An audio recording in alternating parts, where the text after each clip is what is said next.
So we're here to talk to you about network politics and what exactly network politics are and why the future looks like that and why that's maybe we're not in such a bad position as we thought we were. So we're in a really interesting moment right now where a lot of stuff is changing. We've got this kind of cool, interesting new structures that are showing up on the scene, but they're coming into being at a really dangerous moment and a really pivotal moment for the future of humanity. The existing structures that we've been depending on to keep us safe, things like the conventional nation state, representative democracy, existing infrastructure, are failing at an increasing rate. We don't really want to live in a future where all of the infrastructure that we depend on to live is broken, but that's sort of the future that we're facing right now.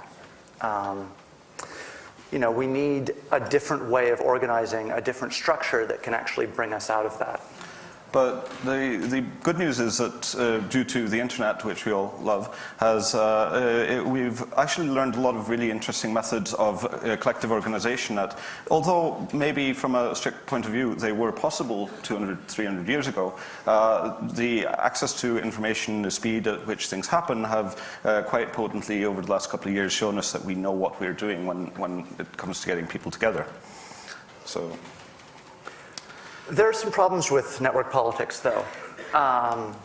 So if you look at systems like the liquid democracy system that the pirates are using in Germany and elsewhere,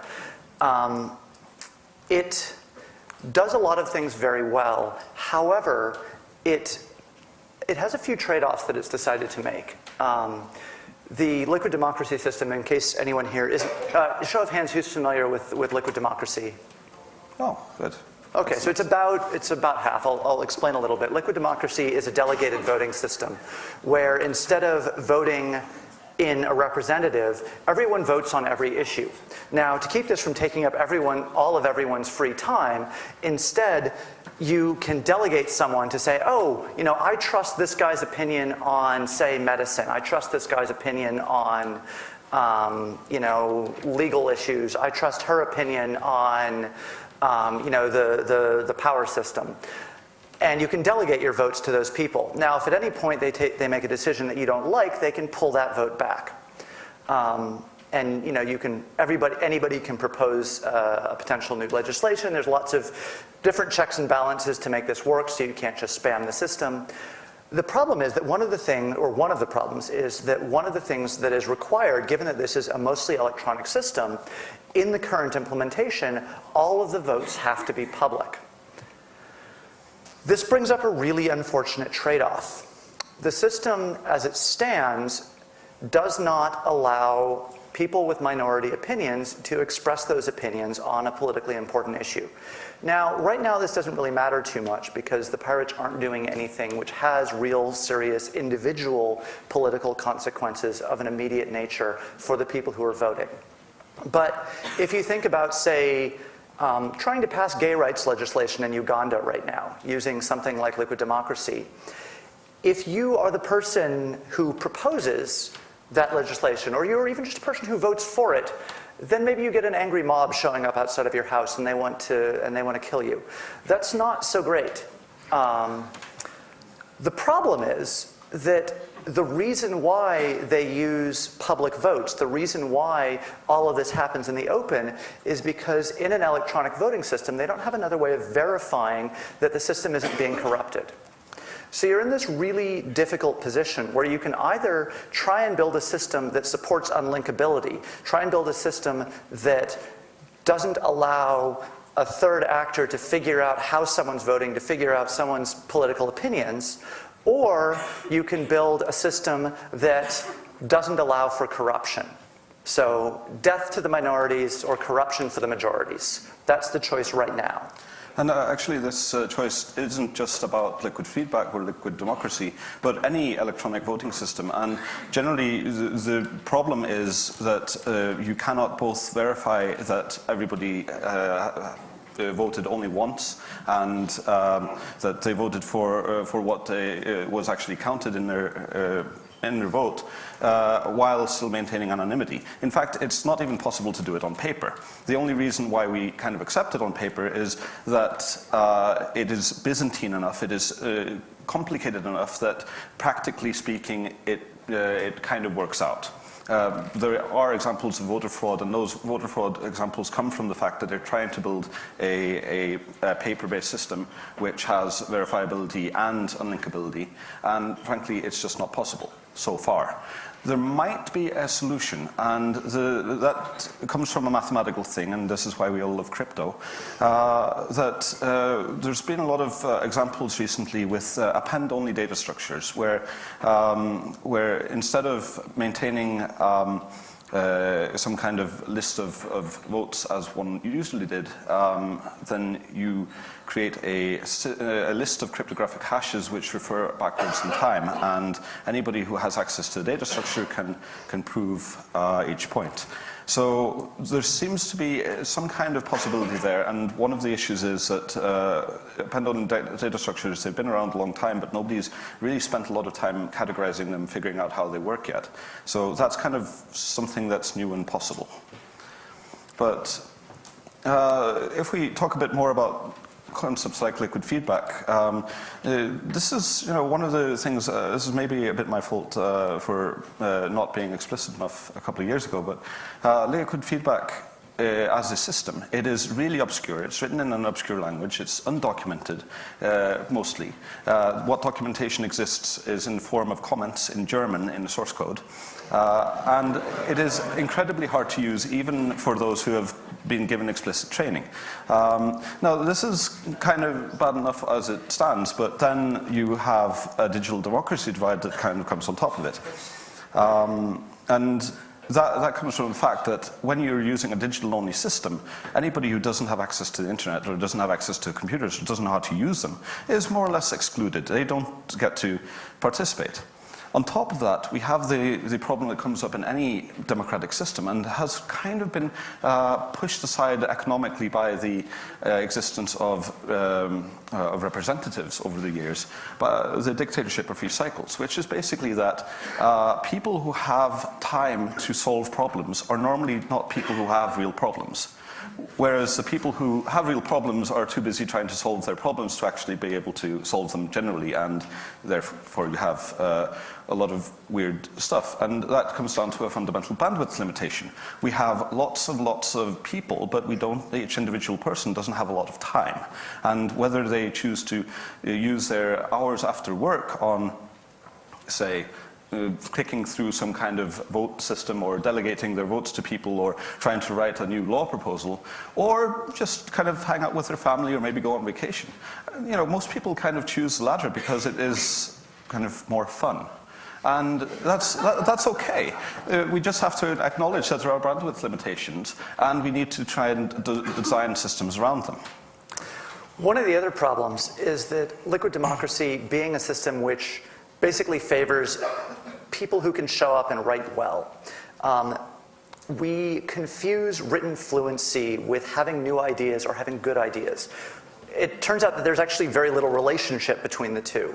But when you have a system that is based on, okay, you show up and you write something, and can you persuade people with the power of your writing, that doesn't necessarily actually map to whether or not the ideas that you're proposing are any good at all. Certainly not whether or not they're good for the people with whom you're persuading.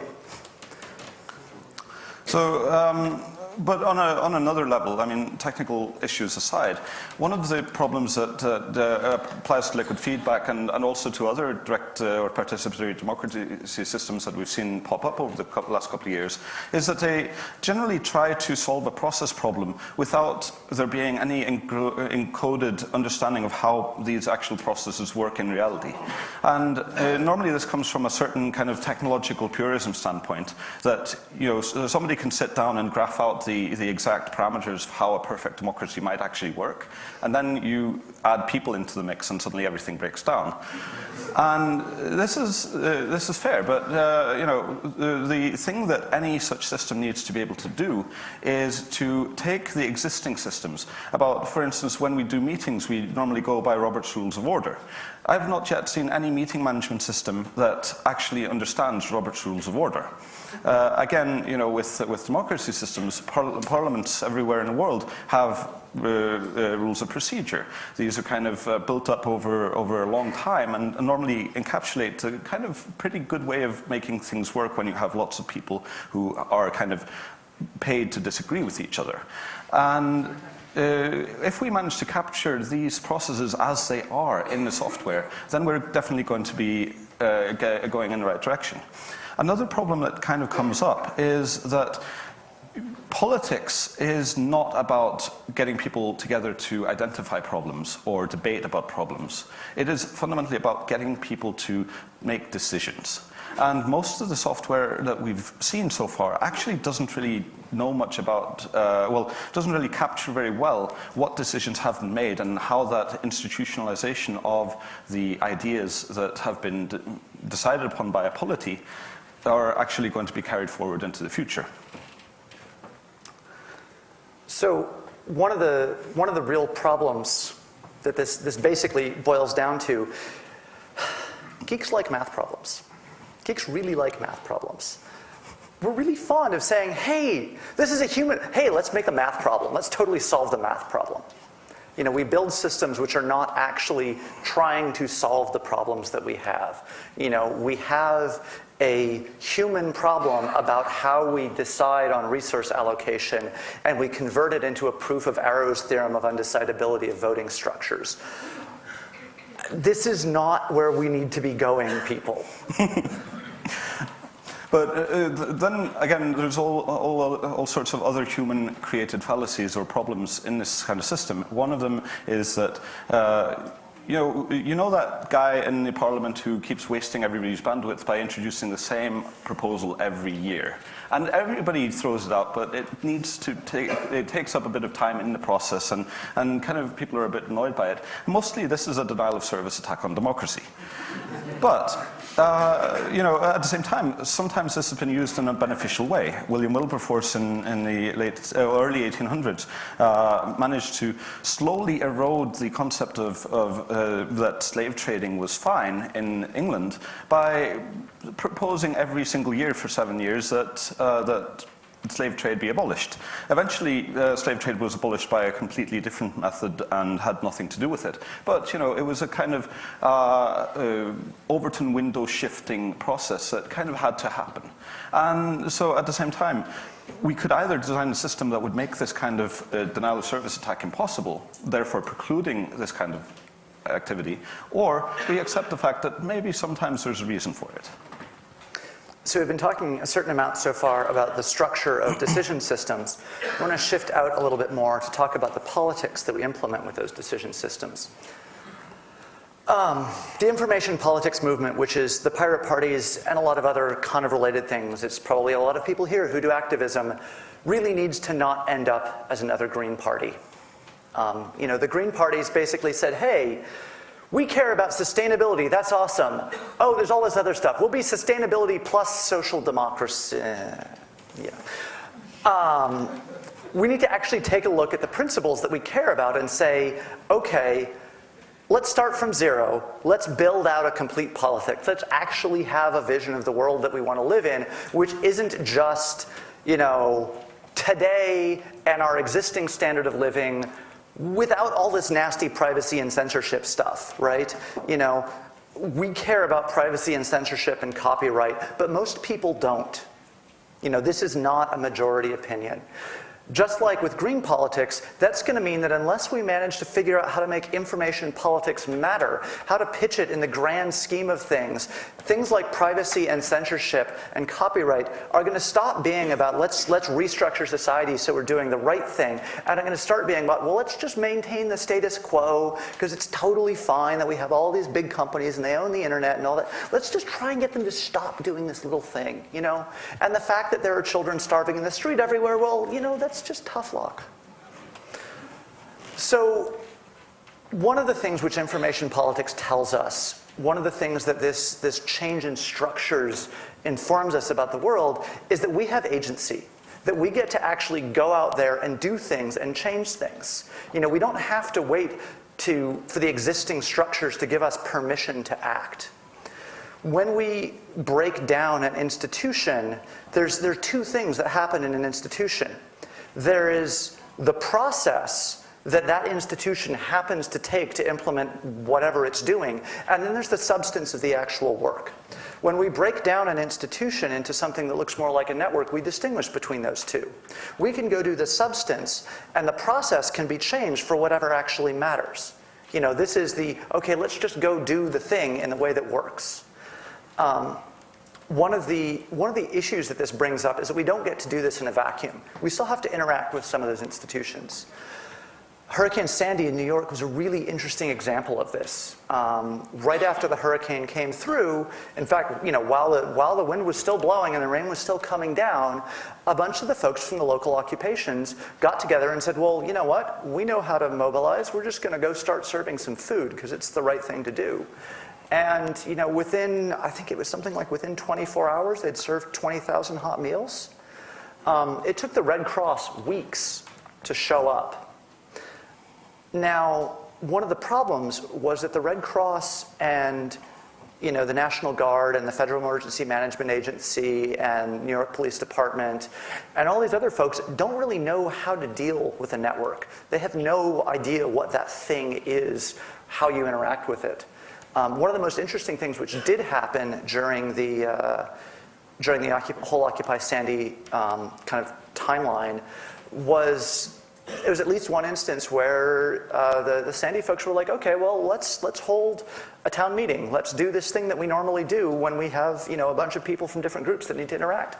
So they held a general assembly, and, you know, NYPD and FEMA and everybody else had to get on stack to talk, you know, because they were kind of running the show. That's really interesting. That's kind of a pivotal moment in the engagement between these things. But one of the critical roles, one of the things that made that actually work, was there were a bunch of people sitting in the middle being translators between the institutional mindset that you get in places like FEMA or DOD. DOD is a really interesting example. Any disaster in the US, they provide all the heavy lift capability. If you need stuff moved in, you have to deal with DOD because they're the only ones who can move the kind of cargo tonnage and the kind of time that you need. Or you have to deal with Walmart. You know, Walmart's actually a slightly easier organization to deal with, but Walmart can do amazing things in disasters, like, oh, I need 50,000 gallons of water. Great, tap, tap, tap. Sure, it'll be there in 6 hours. It's on this truck. But still, you need the kind of, you know, a county level or state level emergency management officer can do that, not somebody who's actually on the ground and understands what the needs are.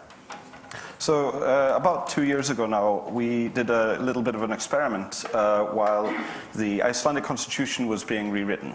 This, of course, was a kind of new thing that a kind of representative body was elected from the population and given a mandate to sit down and write a new constitution. And they said, well, hey, we have the internet now, why don't we ask people what they want? And this was kind of cool, and we thought, well, okay, one thing we really don't want is for the legal code that will be this foundational structure of the Icelandic state for the next umpteen years will be riddled with remote execution bugs and stuff that'll basically break the system. So we thought, okay, let's sit down and do some linguistic analysis on the text as it is coming out, and do some Boolean structure analysis, and do the kind of analysis that we normally do on software. Just seriously, just debug it. And we sent ideas in. And in one way, what we were doing was we were taking lots of kind of networked functions and pouring them into this thing which we called CAST, the Constitutional Analysis Support Team, which was an institutional intermediary that just kind of, it was the thing that allowed us to speak to the Constitutional Assembly in a language that they understood. So there is, all of us have organizations like that. And when kind of sticking to the weirdness of Icelandic politics for a moment, our mayor, Mayor of Reykjavik, when he took power a couple of years ago, he claimed before the election that when he took power, they would not form a coalition with any political party, the members of which had not watched The Wire. And at first, it was kind of like, okay, this guy's a comedian, maybe he's just joking with this. But then you watch The Wire and you go like, wait, what is The Wire about? And on a broad scale, as a TV show, it's basically about agency. It's about what people can actually do within a system.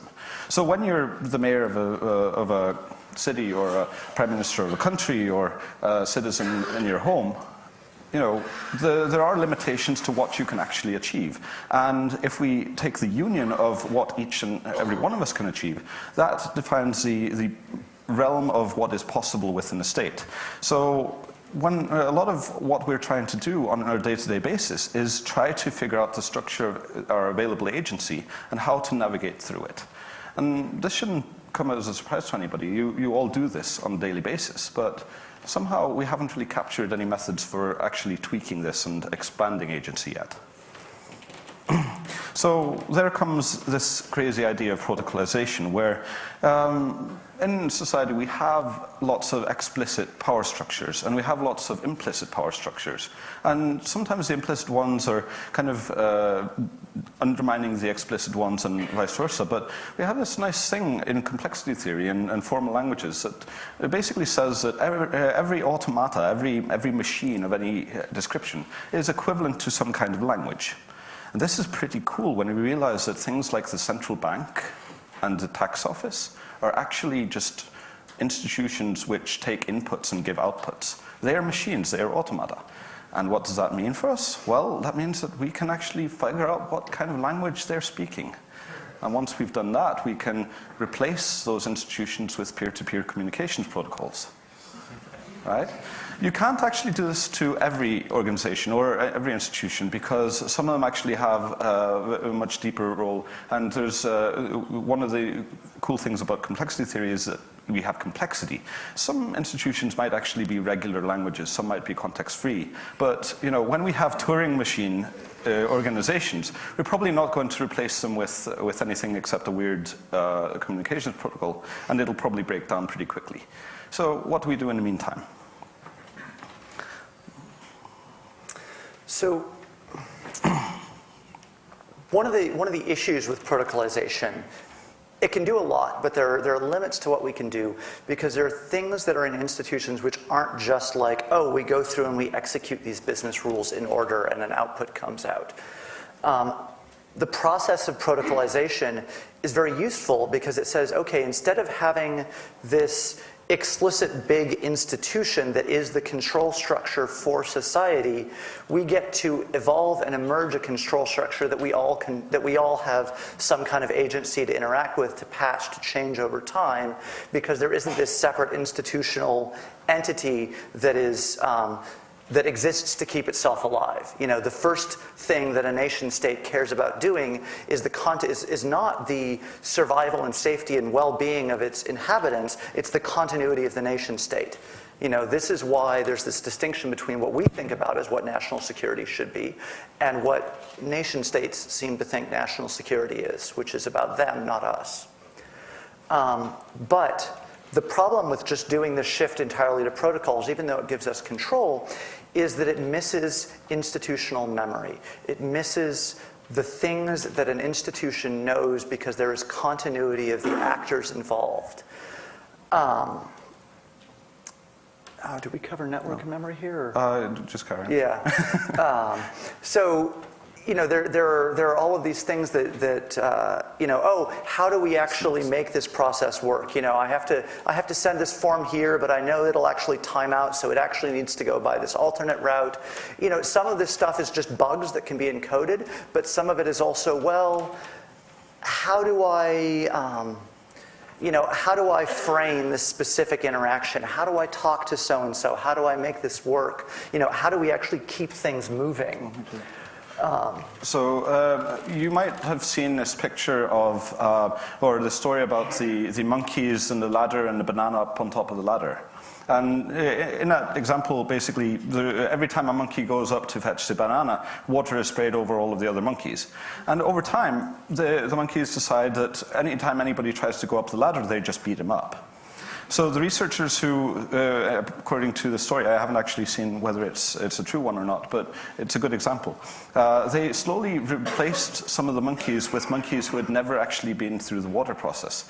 And they, of course, tried to go up the ladder and got beaten up. And so they just learned that going up the ladder is a bad idea without actually knowing the repercussions. And then over time, suddenly, you get to the point where there's no monkeys who have ever been exposed to the water threat. But the water threat still exists, in theory, right? But that doesn't matter because every time somebody tries to climb up the ladder, they get beaten up. So the threat never comes to be. And putting this into a human context, well, this is the same thing as happens with humans' inoculations and megadeaths, in the sense that we used to have this situation where people died in tens of thousands or hundreds of thousands of diseases that we now know how to cure. And explicitly, we have made these inoculations. We've started to disseminate them, and people are largely immune to these diseases now because of the inoculations. But the tacit memory of why people, the memory of the megadeaths or kilodeaths that were occurring is gone. So as a result of not having taken care and managed that tacit knowledge, we have a generation of people who are growing up being inoculated or choosing not to be because they think that, well, the threat that is being exposed to us, well, it isn't actually as much of a threat as the solution to it. So tacit knowledge kind of has a lot of value in that kind of sense. So one of the really interesting things that institutions can do that networks can't do is remember over long periods of time. So a network is basically a collection of nodes executing some protocol in a moment, right? If you're on the internet and you suddenly stop passing packets, you're no longer on the internet. You're not part of the network anymore. If you think about the tax office as a collection of nodes which are passing packets, how does the tax office realize over time that, hey, something's gone wrong here, we need to change the shape of the protocol that we're running because too many people are accumulating too much money and our wealth redistribution function is broken? If you don't have some kind of reflective function, some kind of memory function, you just break large chunks of things. One of the really good examples of this is how a duocracy, how a system that kind of exists in the moment and where anybody can just go ahead and do whatever they want, this world of agency that we're talking about, how does it decide to not do something? So it's really easy for, and I'm going to pick on Anonymous as an example, right? How does Anonymous decide to not kill someone? It's very easy for Anonymous not to decide to kill someone. Positive Future Anonymous that runs around with AK-47s. It's very easy for them to not decide to kill someone, right? They just like, well, it doesn't get enough critical mass, whatever, nobody really cares. But if everybody's like, yeah, this is a really interesting idea, I want to think about it, and any one person can pull the trigger, how do they all collectively decide we're not going to do this? So you need some kind of institutional function. You need some separate function that can say, hey, remember guys, remember when you all decided that you weren't going to do this? And that institution doesn't necessarily have any enforcement power. That institution isn't necessarily the thing that stops anyone from doing anything. That can still be within the protocol of the network. The institution is just the thing that reminds people. Right now, institutions are very inefficient protocol execution systems that have long-term memory, right? They have a lot of overhead when they're executing protocols, when they're running processes. A lot of that is about maintaining long-term memory, and a lot of it's about, you know, maintaining their own integrity and their own power base. So what if we get rid of all the process execution stuff that exists in institutions right now, but keep the long-term memory?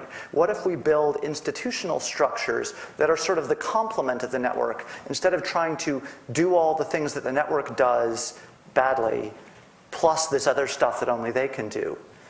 The IETF is a really interesting example for this. The IETF is not an institution that executes anything on the internet. The IETF does not route packets.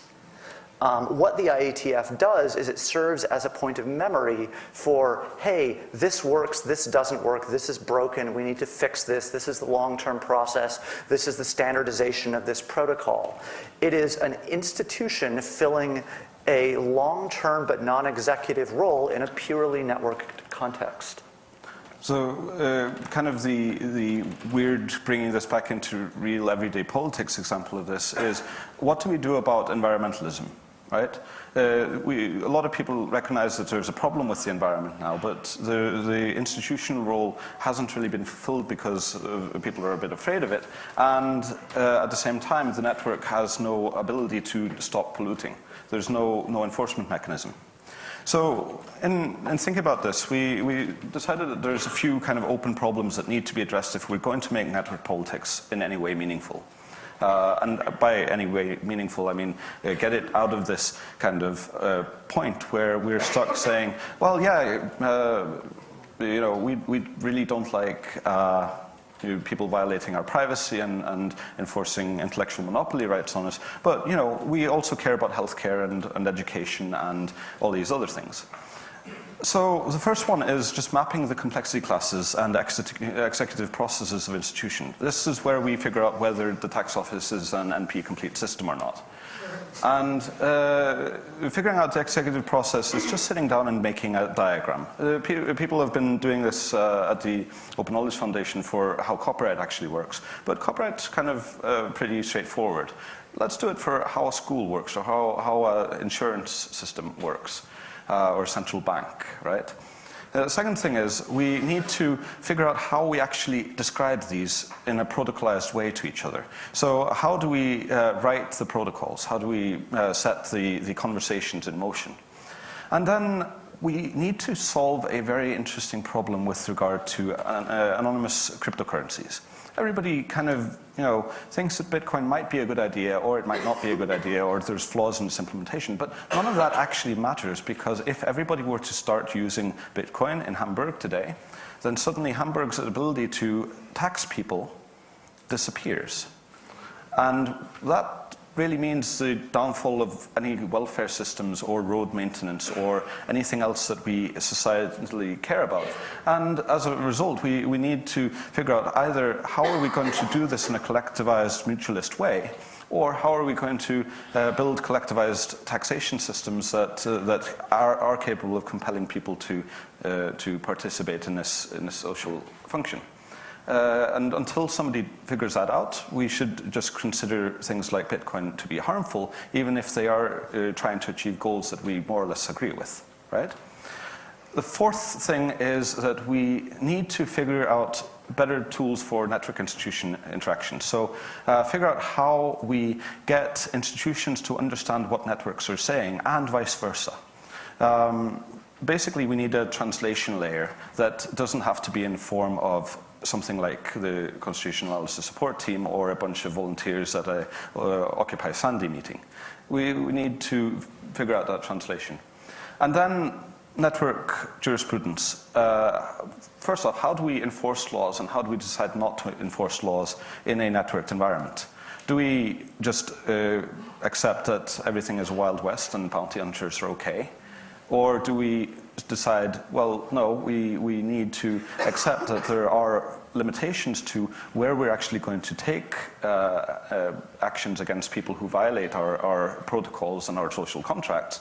And maybe in some cases we decide, well, maybe, you know, this human being a human, we shouldn't treat this as a computer program, there's lots of reason for mercy.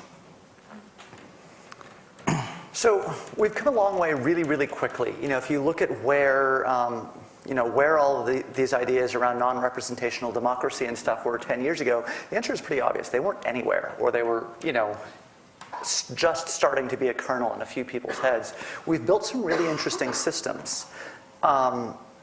We're being faced with some much, much, much larger challenges, though. We have a very, very long way to go, and we need to grow up very, very fast. We do not have the luxury of time. We do not have the luxury of delay. We do not have the luxury of fucking around solving philosophical problems that don't have any real-world impact. Unless those, there are philosophical problems that we need to solve, but they need to actually be directed towards the real world. And one of the things that is really pushing this seriousness is the fact that if we look at where network politics is today, we have, within the pirate parties, there's about 172 elected officials worldwide, well, all in Europe, right?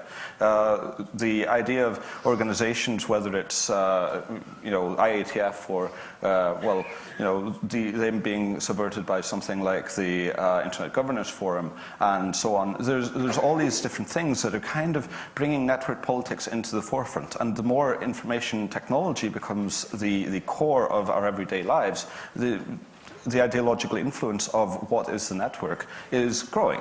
But as a result, we're hitting harder and harder walls. People who really, really do not want us to win are becoming more and more serious about preventing us from doing so.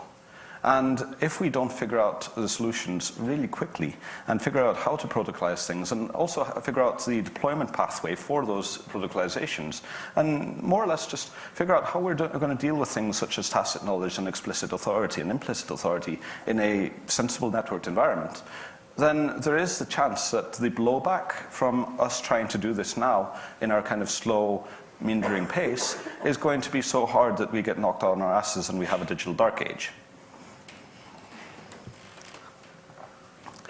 So.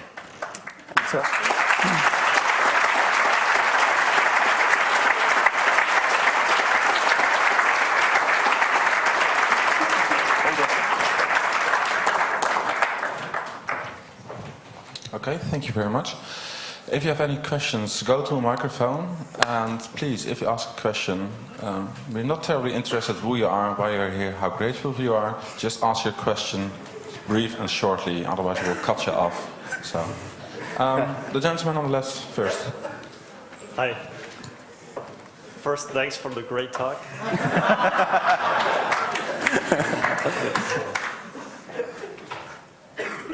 My question, or it's rather, I think you put a somehow misfortunate example of Bitcoin.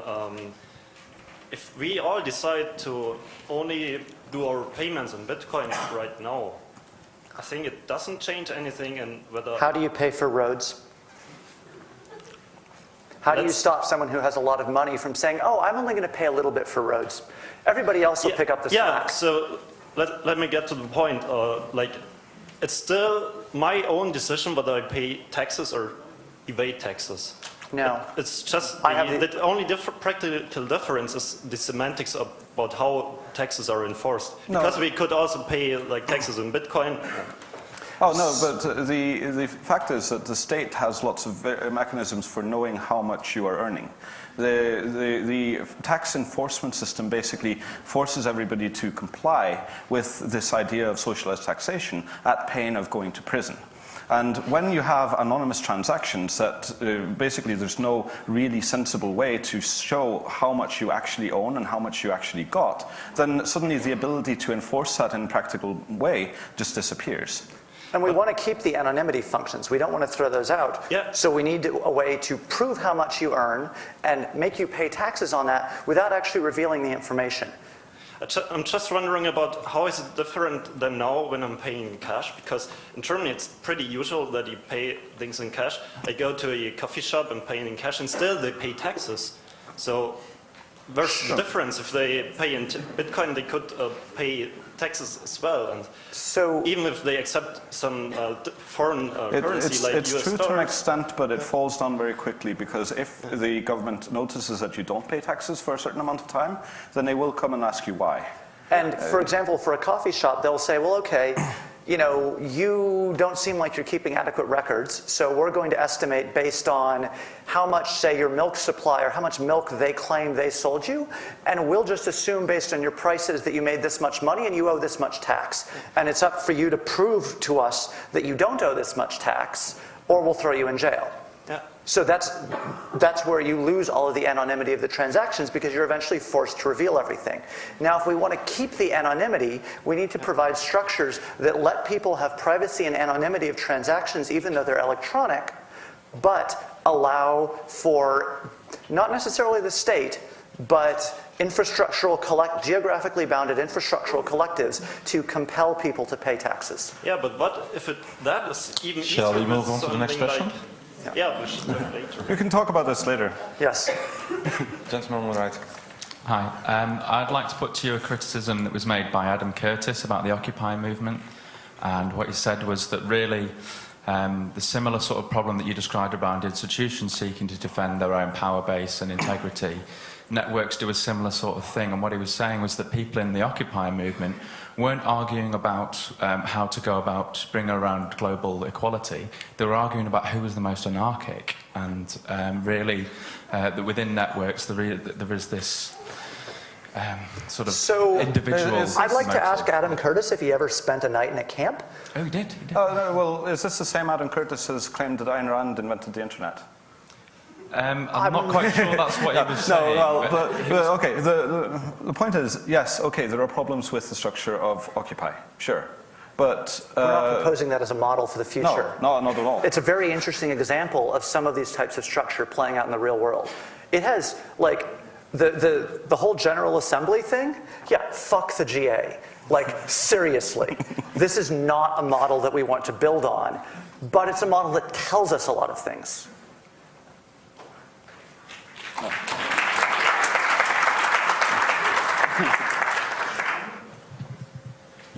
Read the very first point about incomplete politics is useless. I can see how this applies to political parties. For example, the German Pirate Party has a still ongoing argument about whether to extend their program to non-net politics topics.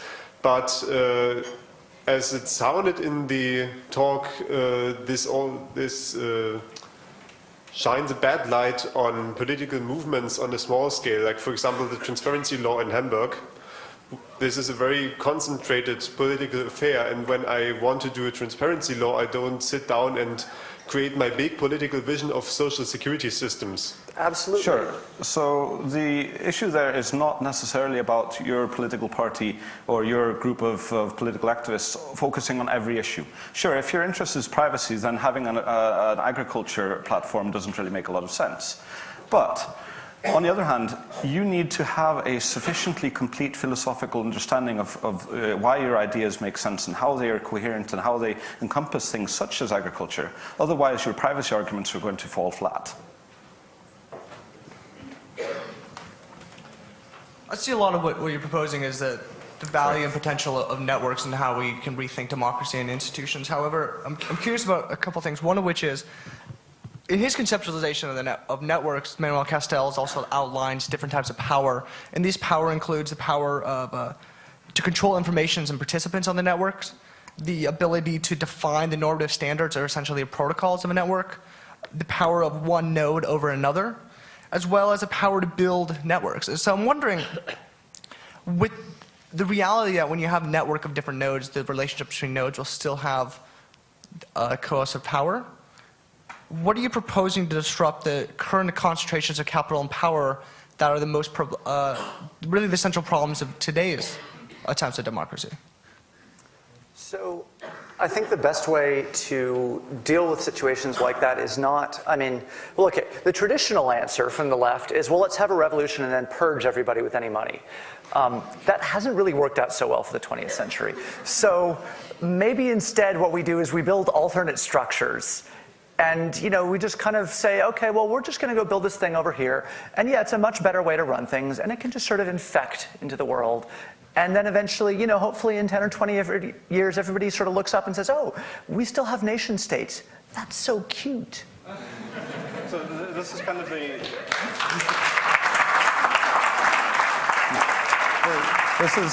this is kind of the point where Buckminster Fuller runs into Thomas Gresham. It's you don't just throw out the existing reality. You actually build something instead of it, and then you have a competition between the ideas, and the better one will probably be pushed off the market by the worse one. By the way, can we cut down on the academic quotations in the questions and keep them brief? Next question, you over there. Okay. Hi, a small comment. I would just like to say that I think that the networks you're talking about also can function and do function as institutions. For example, Anonymous does have in my opinion, pretty firm set of rules, of principles of working, set of sanctions. So basically, I think that these networks also develop institutional memories and possible bad sides of institutions as well. The set of things that Anonymous has is a protocol and a culture. A protocol and a culture is not actually the same as an institution. Okay. So the individual actors in the network have memories. To the extent that the nodes stay the same, then the nodes have memories because the nodes are people. But that's not the same as the entity as a whole having a memory. Institutions have processes where have you ever worked at like a large corporation? They have like cultural indoctrination processes, literally. They don't necessarily call them that. Sometimes they do, if they're feeling honest. And that's fine, because that's exactly what they're trying to do. They're saying, okay, we're bringing you into an institution, and we now need to impart the institutional memory to you. And you have knowledge management processes over time where it's like, okay, internal knowledge base, whatever, okay, you're the new director of so-and-so. The old director of so-and-so is going to work with you for 6 months so that you don't lose any of the tacit knowledge, right? Whereas the node replacement in a network is, hey, I got bored or I got arrested, so I'm done. And then somebody else steps up. No transfer of tacit knowledge. Okay, but don't you think that networks with time can become institutions? For example, Anonymous in 10 years, if it still exists, I hope it does. I think if it becomes an institution, then it loses everything that's good about it as a network. Okay, so next question. Yeah. Well, just to add to that, you have to make a distinction between explicit institutions and implicit institutions. So the thing that makes the thing an institution is its tacitity. Tacitity, yes. Its ability to retain tacit knowledge. So anything that can do that, even if it's implicit, is fine. Okay, next question. Yes, I'm just wondering if you have any thoughts or proposals for how to deal with personal files in the sense of, if you look at a citizen, every citizen is basically, in the view of the state, is a bunch of files, so files held in different institutions. Is there any discussion on where this files going to move or how they are handled? And are there any sort of protocols or ideas how to organize these entities? You're asking a very hard question. Basically, the individual should control all of his knowledge or all of his information himself. How we actually do that in a realistic way is an unsolved problem. Actually, that might actually be something we should add to the list. But on the other hand, you were slightly wrong, because the state does not just see an individual as a bunch of files, it also sees them as a potential tax revenue source. Which probably is the same thing. But am I understanding that right? Yeah. Is it me? Okay. Oh. Sorry. But the vision I got from this would be that you basically render every individual into something that carries its virtual file cabinet on its back. Is that basically the idea? Maybe. Maybe. Okay. This is an unsolved problem. I would really like to have the solution to that. If anybody has it, please give it to me. Answer fuzzy. Ask again later. Yeah, sorry. Okay, next question.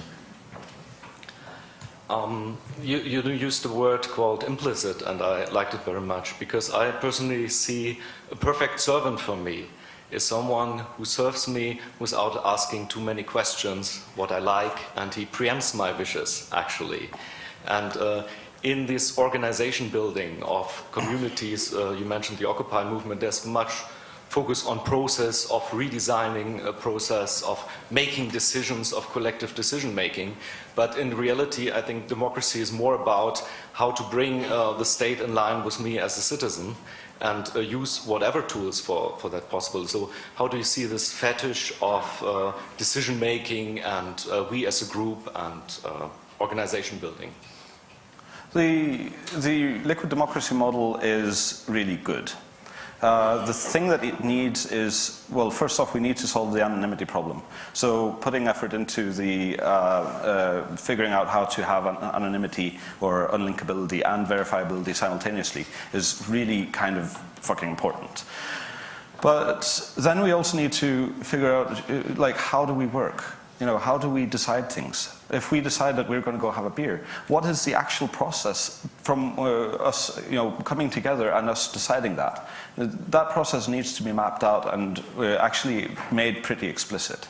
Decisions are often implicit in our personal relationships, but when you have a group of 10,000 people deciding whether they want to put a highway through a village, you kind of need things to be rather explicit. And you know, liquid feedback or liquid democracy as a concept is definitely the right way to do that in a non-representative way. We just need to fix the bugs. And one of the things I think right now we're looking at very, very early versions of systems that are still really clumsy, you know, and you know, I think the first parliamentary democracy. I mean, I don't know how. I wonder how clumsy it felt at Thingvellir. You know, when they had the first parliamentary meetings, you know, we are comparing very, very new systems with no cultural currency, no pastness of tradition against systems that have hundreds or you know, maybe 1,000 years of kind of history and smoothing over all the rough edges and are kind of really like built into the culture, the way we think about decisions. You know, the new systems will get easier. A lot of what they need is polishing and bug fixing, and then they also just need time. They need time to become things that feel human. Let's remember that liquid democracy as a concept started as a blog post 2008. That's how new it is. Like, it was a crazy blog post, and you know, now it's organizing political parties. That's a long way for a crazy blog post to go in 5 years. Or 4 years, actually. I do, yeah. But, you know. Okay, shall we move to the next question? Yeah, a couple of thousand years will help. Benjamin. Hi. I love the complexity analysis process. Thank you very much. You didn't. Sorry, Walter. You didn't explicitly mention the fact that human beings are most of the time dominated or trying to dominate people, like Laborie often says. How this point, which is for me crucially important, it could be managed in your complexity and your process. Right. So actually we left intentionally all of the crunchy, beautiful math stuff out of that. But you're right, there are definitely some sociological issues that need to be addressed as well. We also chose to leave them out because, you know, that would be a talk of its own. I mean, politics is kind of war by other means. And a lot of what a system like this is designed is to ensure that no one wins. You know, and to keep the actual fighting down to as low of a level as possible so that we can actually just get the productive stuff done, right? You know, you cannot necessarily remove the fact that people are going to try to find advantage over others, you know, and I mean, you can mitigate it culturally, but, you know, at some level there's going to be that kind of competition, but you can build a system that tries to say, well, let's not encourage people to fight, you know, let's encourage cooperation whenever possible, even while acknowledging that we have to explicitly prevent. Another thing is we normally talk about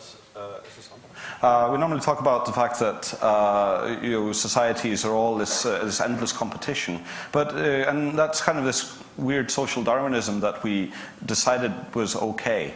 But if we actually go through the literature and talk about where these ideas of endless competition and the war of all against all, you know, as Hobbes put it, came from, it's more or less just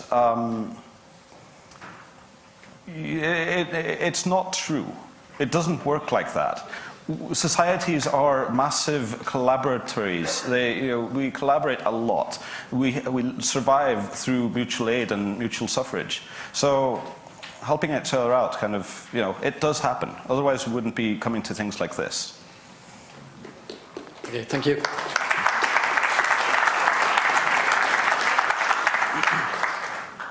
All right.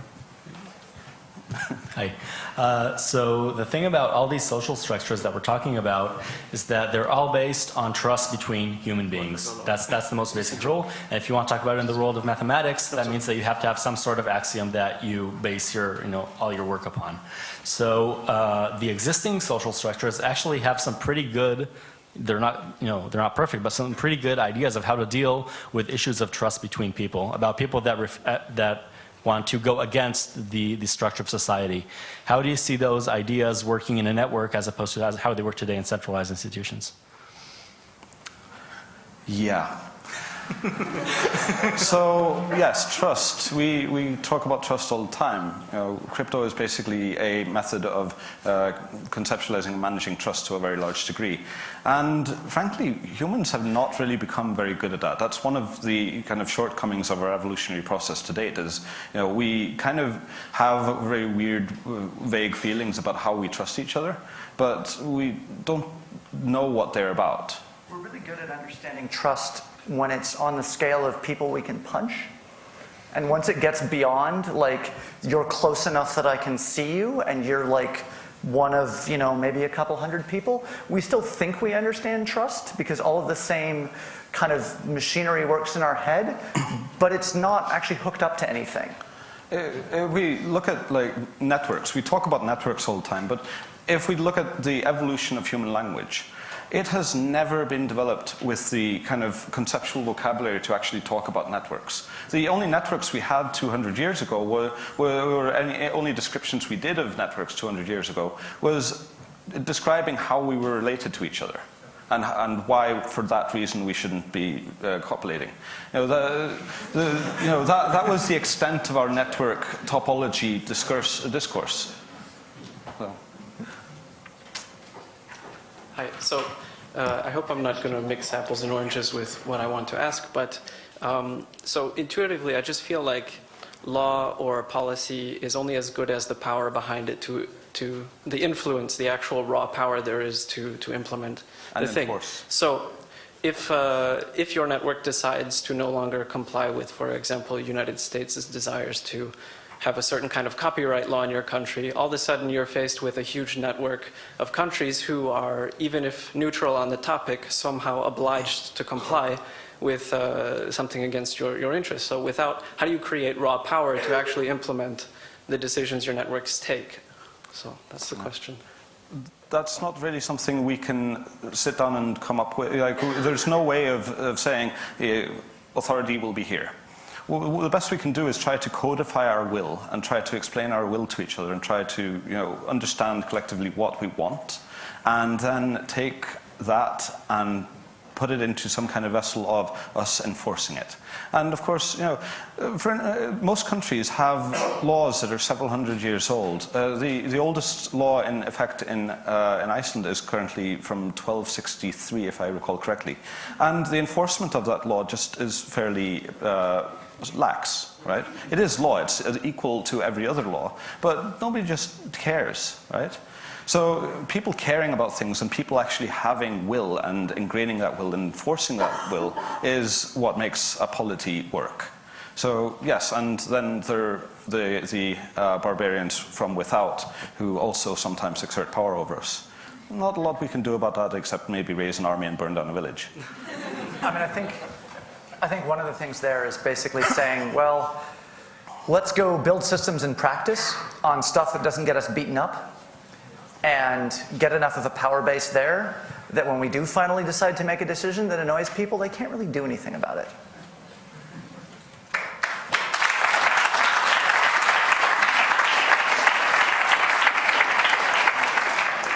Thank you so much, and it's so cool. I finally get to ask a question myself. Shut up. You mentioned tacit knowledge and the preservation of tacit knowledge in organization. And isn't religion actually a wonderful mechanism for that? For example, in Middle Eastern religions found out that keeping pigs around was not good for erosions. So you didn't get to eat pork. Didn't you just forbid academic references? Well, that rule doesn't apply to myself. No, there's no citation there. I just made this up. Yes, religion is an example of one of the kinds of tacit knowledge. That's tacit knowledge on a longer time scale, though. There's there's tacit knowledge about processes, and there's tacit knowledge about the world. Religion is tacit knowledge about the world in a long time period. The tacit knowledge that we're more interested in is tacit knowledge about the institution and the function of the institution. So if the function of the institution is to be the human digestive system, then kosher law is totally relevant. But if the function of the institution is to be the tax code, then it's less relevant. But religion is a really good example of this happening in a certain sense, because it is exactly the example of all of the monkeys having been replaced. So, all of the explicit knowledge is gone. So all of the reasoning behind why these weird laws were codified in the first place is gone. And what we have left is a weird mythos with with a kind of strangely misanthropic institution that's trying to enforce it. Thank you. We can do better. We have 5 minutes overtime left, and per request of Ella, Quinn Norton gets to make some comments as well. So we're kind of running an anarchy here. Go ahead. Hello. I'm a journalist, and to give you some context for why I'm up here, and I work a lot with Ella, and specifically I study a lot of these stochastic movements like Occupy and Anonymous, and I'm working on the Arab revolutions at the moment. And I was kind of bouncing around in my seat during a lot of different things. And one of the things I actually wanted to kind of add to this real quick is that surprisingly little of the process of creating these sorts of things is new. This better not count as an academic citation, but if you read de Tocqueville, Democracy in America, there's this incredibly powerful feeling that comes up that we've all had to invent this before. That when these structures were first postulated, they didn't have any way of speaking traditional power. And that went well in America because there wasn't traditional power, and that turned into the French Revolution in France, which was bad. Just throw that out there. But there's this moment where you realize somebody had to invent the ballot box. And somebody had to invent a way of moving ballot boxes around. And somebody had to invent a protocol for how this crap was going to work, like on a very physical level. Somebody had to invent physical democracy 200 years ago. And we have that so baked into us at this point that we forgot that this had to be, somebody had to sharpen the first stick on these social processes and invent the wheel. And we don't realize that that's not just built into human nature at this point. And so we're back in that state where we're kind of like coming up with these institutions, and they're incomplete. I mean institutions in a different way, I'm sorry. This kind of like body of tacit knowledge and cultural knowledge that doesn't speak to traditional power. Like in the case of, there's this fascinating case with Tunisia post-revolution, where the Tunisian revolution threw out the government, and then a new government came in that was basically made of things that weren't really, the Salafis and the Ben Ali supporters, not really representative of why people hit the street in Tunisia to overthrow the government. And all that government knows for sure is that the people can throw it out. It doesn't really understand what the people want. And that kind of, the structure that emerged in Tunisia and throughout the government doesn't have a way of speaking to the government at this point. There's this kind of like détente where they know each other is dangerous but don't speak the same language. And that's kind of, even where these structures are successful, they're not successful because there's no dialogue of culture going on yet. And a lot of that, I think, comes back to building that tacit set of knowledge. And I think this is very possible. The translation. Well, so part of the problem with translation is the people speaking the language don't know what they're saying a lot of the time. It's a very, very new language, so it needs to be translated to themselves. Sure. But another thing there is we really need to avoid building the explicit structures that we do decide upon to be so rigid that we end up with 200 years from now something that to the future version of ourselves will seem as stupid and weird to us as the say the American Electoral College does to us today. Oh, come on, we'll have to do this all again. Maybe. Like, we're just going to make new problems for another generation. You know, the goal is not to have no problems for the new generation. It's just to give them easier problems and better tools. Or more interesting problems. Thank you so much.